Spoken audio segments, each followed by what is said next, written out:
Ayan guys, nagigisa tayo ng ampalaya tapos lalagyan natin ng egg. Request ng asawa ko. Masarap. Hindi ko pinigaan yung yung ampalaya. Basta fresh na nilagay ko. Lagyan natin ng egg. Yung more seasoning ang pinangpalasa ko.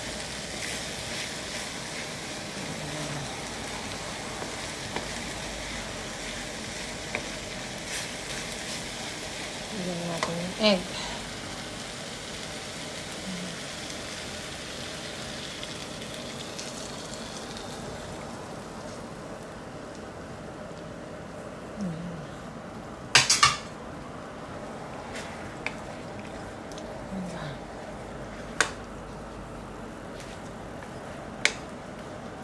Masarap kahit mapait-pait, masarap.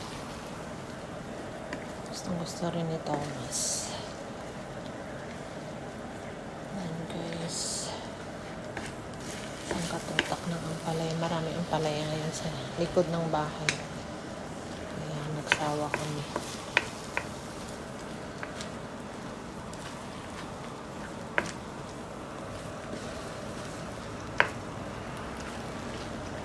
Ayan.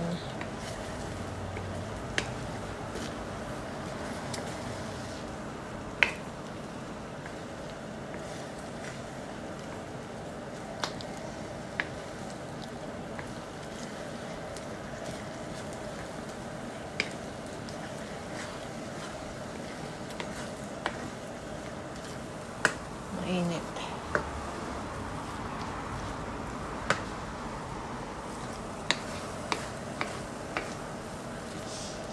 Ito na guys, kainin na. Kakainin niya lang ito na konting kanin. Sa konting kanin. Ayan.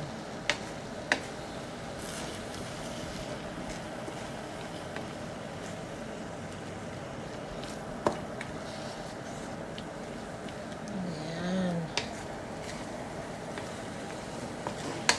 Napakasimpleng luto.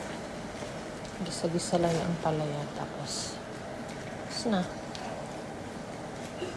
Inisa ko sa kamatis, sibuyas at saka bawang lang. Yun, tapos na, di ba? Okay. Okay, kainan na.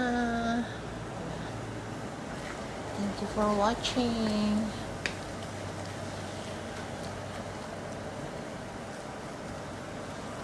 Let's eat.